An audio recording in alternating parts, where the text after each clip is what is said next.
There are containers on your porch right now that look beautiful in May and look exhausted in late July. The petunias are leggy, the geraniums have stopped blooming, and the herbs are wilting by noon, no matter how much you water them in the morning. You are doing everything the same as you did in May. Same water, same pots, same pots. But July is not May. 5 simple fixes this weekend, none of them expensive, and those same pots carry fresh and blooming all the way through September.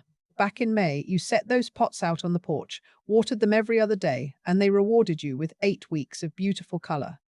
The conditions in May were gentle. The sun was lower in the sky, the days were moderate, and the heat was manageable. The plants in those containers were thriving because everything lined up in their favor. July changed every one of those conditions.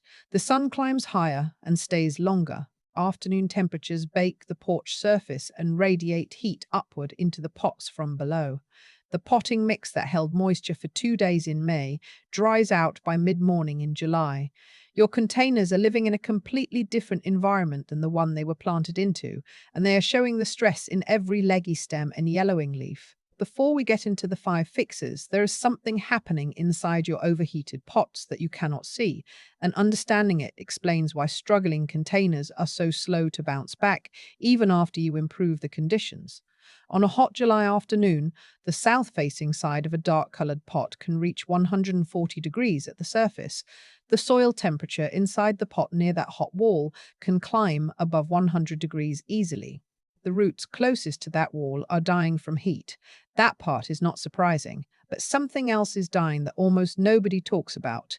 Every healthy plant root system has a network of beneficial fungi growing alongside it, thread-like strands called mycorrhizae that extend far beyond the roots themselves. These fungi act as an extension of the root system, reaching into pockets of soil the roots cannot access and delivering water and nutrients back to the plant in exchange for sugars the plant produces through photosynthesis. It is a partnership that has existed between plants and fungi for over 400 million years, and it is happening in every healthy container on your porch. Mycorrhizal fungi die when soil temperatures rise above 95 degrees. That threshold gets crossed routinely in containers sitting in direct July sun, especially dark-colored plastic pots that absorb heat. When the fungi die, the plant does not just lose some roots, it loses its entire underground support network. The root system that remains is smaller, less efficient, and unable to absorb water and nutrients as effectively as it did when the fungal partners were intact. This is why heat-damaged containers do not bounce back immediately, even when you move them to shade. Water them perfectly and wait. The roots may recover within a few days, but the mycorrhizal network takes weeks to recolonize from surviving spores in the soil. The invisible damage heals much more slowly than the visible damage, and until it does, the plant operates at a fraction of its capacity. You can tell if a pot has been overheating by touching the outside wall during mid-afternoon sun. If the surface is too hot to hold your hand against comfortably, the soil temperature near that wall is above the 95-degree threshold where mycorrhizal fungi die. Dark-colored pots, especially black and dark green plastic, absorb and hold the most heat. Light-colored ceramic, glazed pots in pale tones, and terracotta in its natural orange all stay significantly cooler. If you are buying new containers for the porch, pot color matters more than you might expect for plant health in summer. Now that you know what is happening underground, here are the 5 fixes that address every part of the problem. The spot on your porch that was perfect in May is punishing your containers in July, and the reason is the sun angle shift that happens between spring and midsummer. In May, the sun tracks lower across the southern sky. A pot sitting against an east-facing wall gets about 6 hours of gentle morning sun, then shade for the rest of the day. By late July, the sun climbs much higher and arcs farther north, and that same pot now gets 8 to 10 hours of direct exposure, including the brutal 2 to 5 afternoon window when temperatures peak and UV intensity is at its highest. The plant did not move. The sun did. Move any container that is struggling into a spot that gets morning sun and afternoon shade, the east side of the porch, the north side of the steps, the shaded area behind a larger planter or a porch column. 4 hours of gentle morning sun, gives a petunia or a geranium everything it needs for flowering without the afternoon punishment that pushes the soil temperature into the danger zone and bakes the moisture out of the potting mix. Here is a quick way to find the right spot. Go outside at 2 in the afternoon on a sunny day and look at where the shadows fall on your porch. The shaded areas at 2 p.m. stay shaded through the worst heat of the day, and any container placed in that zone gets protection during the hours that matter most. The shadow line at 2 p.m. is your guide. Anything behind it is safe. Anything in front of it is baking. If you cannot physically move the pot because it is too heavy or the location is the only option available, create shade for the afternoon hours. Prop a small patio umbrella behind the pot. Clip a piece of shade cloth to the porch railing, or even lean a folded beach towel on a stake to block the direct western sun from 2 until 5. 3 hours of afternoon shade during the hottest part of the day makes a visible difference in plant health within a week. While you are repositioning things, consider the pot material itself. Terracotta pots provide evaporative cooling that plastic pots cannot match. Water from the soil seeps through the porous clay walls and evaporates on the outer surface, and that evaporation pulls heat energy from the pot wall. The result is a measurable temperature difference of 10 to 15 degrees cooler at the root zone compared to a black or dark green plastic pot in the same sun. The trade-off is that terracotta dries out faster because water leaves through the walls as well as through drainage, so you water more frequently. In July heat, that trade-off is worth it for every heat-sensitive plant on your porch. This next fix is the one that transforms tired containers, and it is also the one that takes the most courage because you are going to remove flowers to get more flowers. Look at your petunias right now.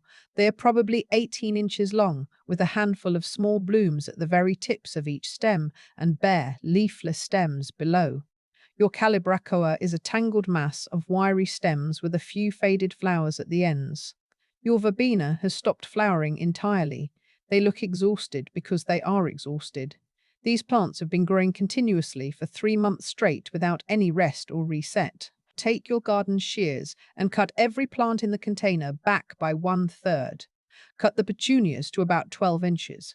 Cut the calibrachoa back to a tight mound. Trim the verbena hard. Yes, you are cutting off flowers. Yes, the pot will look bare and stubby for about a week. That week of bare stems is the price of 2 full months of fresh blooming that follows. Here is the biology that makes this worth it. The growing tip at the top of every stem produces a hormone called auxin. Auxin actively suppresses the dormant buds sitting at every leaf node below the tip from breaking and growing. As long as the tip is there pumping out auxin, those lower buds stay asleep. The plant channels all its energy into extending the existing stem and producing flowers only at the very end. The moment you cut that growing tip off, the auxin signal stops. Within 48 hours, the dormant buds below the cut point activate and begin pushing new growth. Each cut stem produces 2 to 3 new branches, each one carrying fresh foliage and new flower buds that will open within 2 to 3 weeks. Instead of one long, leggy stem with a tired bloom at the tip, you get a flush of compact branching covered in fresh flowers. This is the same apical dominance release that gardeners use on perennial mums, asters, and tall phlox with the Chelsea chop.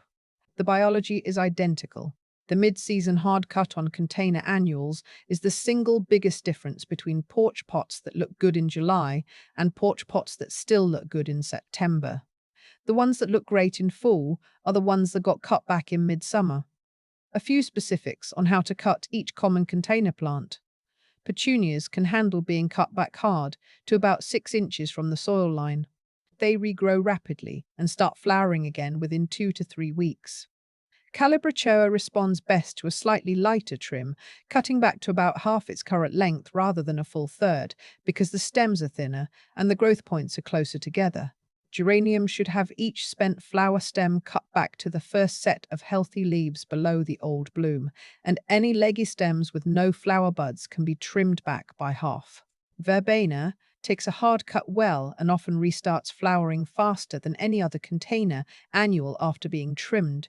During the recovery week when the pot looks bare, give the plants 1 dose of half-strength liquid fertilizer to fuel the new growth that is about to push from every cut stem. The combination of the cutback and the feeding together produces a stronger regrowth response than either one alone. The plant needs both the hormonal signal from losing its growing tips and the nutritional fuel to power the burst of branching that follows. Two fixes in, and your containers are already set up for a stronger second half of summer. The Flower Gardener's Bible has the complete diagnosis guide for all 38 flowering plants, $9 at bloomray.co. Your container plants have been growing in the same potting mix for 3 solid months. That matters more than you might think, and understanding what has happened inside that soil explains why your plants look hungry even though you have been caring for them. When you bought your containers or planted them yourself in May, the potting mix contained slow-release fertilizer beads, those small round pellets, usually yellow or tan, that you see mixed into the soil. Each bead has a polymer coating designed to dissolve gradually and release nutrients over roughly 90 days. 90 days from a May planting is the end of July. Right now, those beads are empty shells. The nutrients are gone.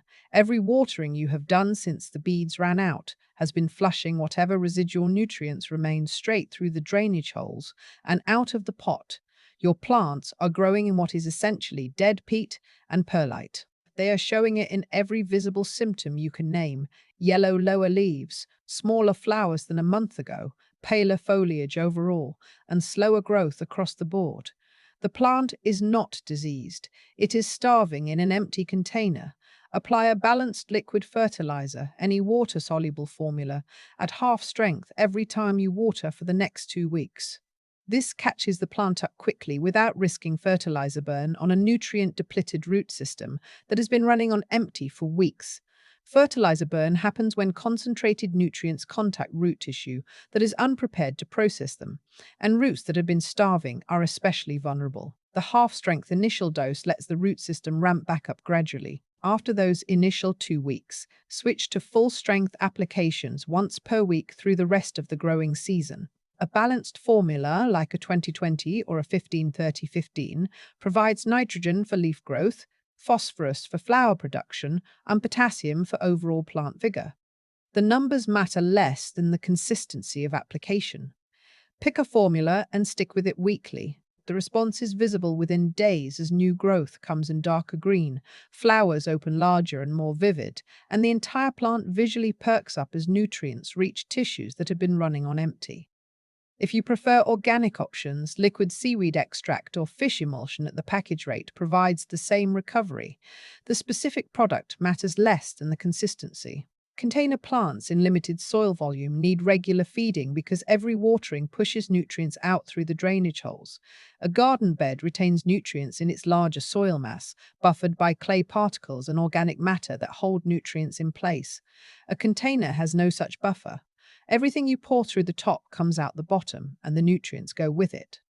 One practical tip on application: mix the fertilizer into your watering can and use the solution as your regular watering rather than applying it separately. This way, feeding happens automatically every time you water, and you never forget a week. The plants receive a steady stream of dilute nutrition rather than feast and famine cycles of heavy doses, followed by nothing. If you notice white crusty buildup on the soil surface or on the outside of terracotta pots, that is salt residue from fertilizer accumulating over time. It is harmless in small amounts, but heavy buildup can indicate you're applying too much at once. Flush the pot with plain water once a month, letting several gallons run through the drainage holes to wash accumulated salts out of the root zone. This flush and feed cycle keeps the soil chemistry clean and prevents fertilizer salt burn on the roots. If you are finding this useful and you grow container plants, hit subscribe. There is a new video every week on seasonal garden care, container troubleshooting, and the practical techniques that keep your porch looking good from May through first frost. Lift every pot on your porch and look at the bottom. This takes 30 seconds per pot and catches a problem that silently kills container plants while you focus on watering and feeding above. Check the drainage holes.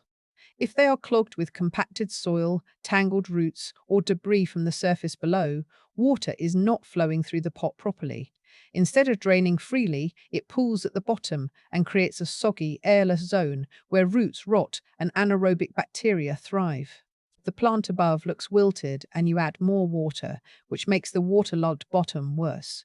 The problem looks like underwatering from above, but is actually overwatering from below. Clear the drainage holes with a chopstick, a pencil, or a small screwdriver pushed up from the bottom. Break up any compacted material and make sure water can flow freely when you irrigate. If roots are growing out through the drainage holes and into the surface below, the plant is severely root bound. The root mass inside the pot has filled every available space and is circling the inside walls, looking for somewhere to go. A root-bound plant cannot absorb water efficiently even when the soil is wet, because the roots are so tightly packed that water runs down the inside wall of the pot and out the bottom without penetrating the root ball. You have two options. Move the plant to a pot one size larger, adding fresh potting mix around the sides and bottom. A pot that is 2 inches wider in diameter gives the roots enough new space to grow into, without creating a huge volume of unoccupied wet soil that stays soggy. Going too large is as much of a problem as staying too small, because excess soil that has no roots in it holds water for too long and creates the same waterlogged conditions you are trying to avoid.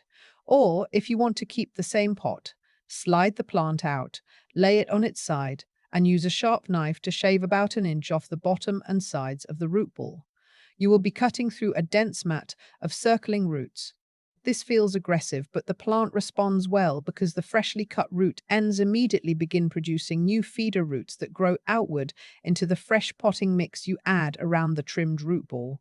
These new feeder roots are far more efficient at absorbing water and nutrients than the old circling ones they replaced. Replant at the original depth, fill the gaps with fresh potting mix, and water deeply. One more thing while you are checking the bottoms. If you have saucers under your pots, empty them after every watering session. A saucer full of standing water in July heat is a root rot incubator.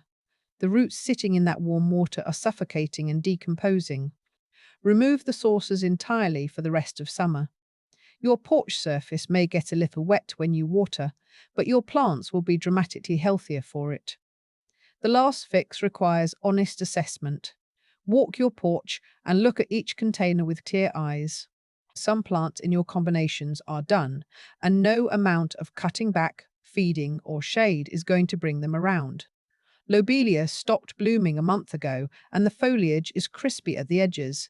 It is a cool season plant that shuts down when temperatures consistently exceed 85 degrees. It is not coming back this year, no matter what you do. Pansies and violas are fried. They were cool season annuals that should have been pulled in June. English ivy in a sunny container is scorched brown and dried out. Fuchsia is wilting every afternoon, even in shade, because it cannot handle sustained heat above 85 degrees. Accept it. These plants were never meant for July porch conditions. Their decline is not a failure on your part. It is a mismatch between the plant and the season. Pull the dead and dying plants out of the container, leaving the healthy plants in place. Fill the gap with a heat-tough replacement from the garden center. Lantana thrives in brutal heat and blooms continuously without pause. Portulaca is a succulent that loves baking sun and actually blooms harder the hotter it gets. Sweet potato vine is nearly indestructible as a trailing foliage filler and comes in lime green, purple, and bronze. A fresh calibrachoa in a 4-inch pot tucked into the gap fills the space within 2 weeks with cascading flowers. And these late-season replacements are on clearance right now at most garden centers, often half price or less because the spring rush is over. Tuck the new plant into the gap left by the removed one, firm the soil around it, and water deeply. If the root ball of the new plant is smaller than the hole left by the old one, add a handful of fresh potting mix around the sides to fill the space and make sure there are no air gaps. The fresh plant fills the hole within 2 to 3 weeks of active growth, and the container looks intentional again instead of neglected. Nobody walking past your porch will know that plant went in during July rather than May. One tip on shopping for these replacements: visit your garden center in late July rather than waiting until August. The clearance selection is better now. The plants have been recently watered and maintained, and you get them into the container while summer still has enough growing weeks ahead for them to establish and bloom. By mid-August, the clearance racks are picked over, and the remaining plants have often been neglected long enough that they need rehabilitation before they can perform in your pot. Now that your pots are repositioned, cut back, fed, draining properly, and restocked with heat survivors, the watering schedule needs to change for the rest of summer because the May schedule no longer works. The same pot that needed water every other day in May likely needs water every single day in late July. On extreme heat days above 95 degrees, it may need water twice. The potting mix volume in a container is small, the plant roots have filled more of the pot since May, and the combination of higher temperatures, longer days, and larger leaf canopies means water leaves the system much faster than it did 2 months ago. A hanging basket in full sun can go from fully saturated to completely dry in a single hot afternoon. Check every container every morning by pushing a finger about 1 inch into the soil surface.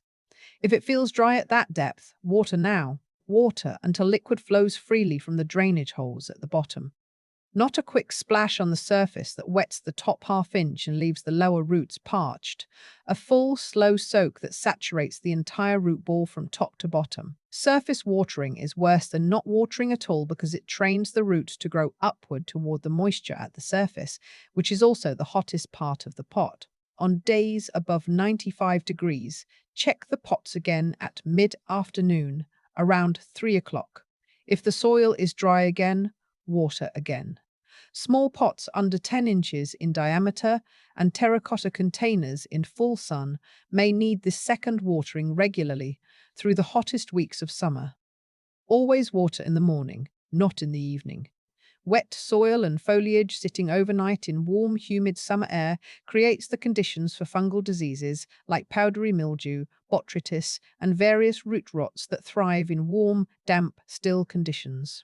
Morning watering gives the soil surface and foliage time to dry during the day, before the humid night settles in. If you are planting new containers for the rest of summer, or want to know which plants to keep and which to stop buying for hot season porch displays, here is the breakdown based on heat tolerance.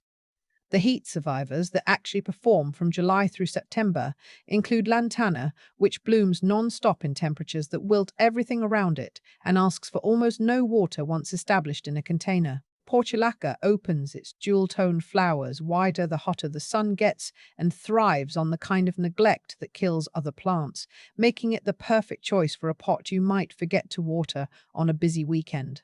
Calibrachoa, the million bells plant, handles heat well if you keep up with consistent watering and produces cascading waves of small petunia-like flowers all season long without deadheading. Geraniums are the classic porch plant for good reason, tolerating heat and moderate drought better than almost any other flowering annual, as long as you avoid overwatering, which causes more geranium deaths in containers than heat ever does. Sweet potato vine fills containers with fast-growing trailing foliage in colors from acid green to deep purple black and grows so vigorously in heat that you may need to trim it back every few weeks to keep it from swallowing its container neighbors. Mandevilla adds tropical drama with large trumpet flowers on a climbing vine that positively thrives in the hottest weeks of summer and keeps blooming until the first frost cuts it down.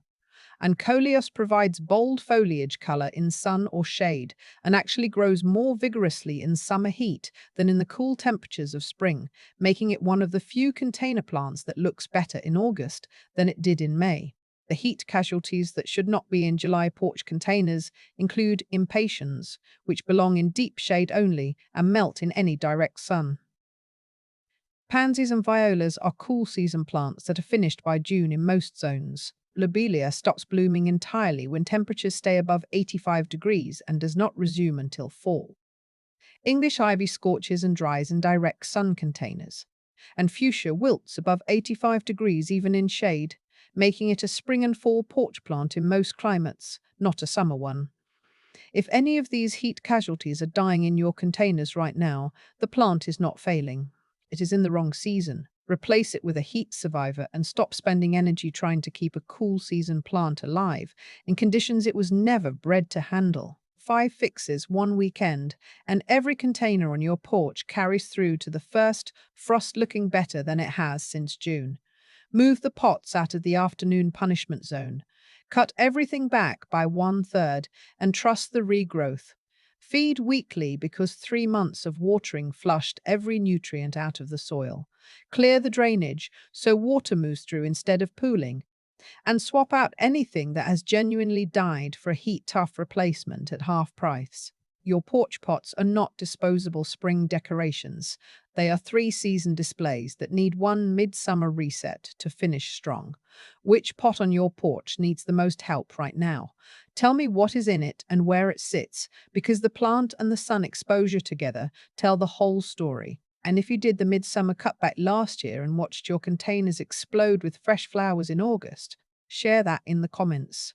Because that before and after story convinces gardeners who are afraid to pick up the shears.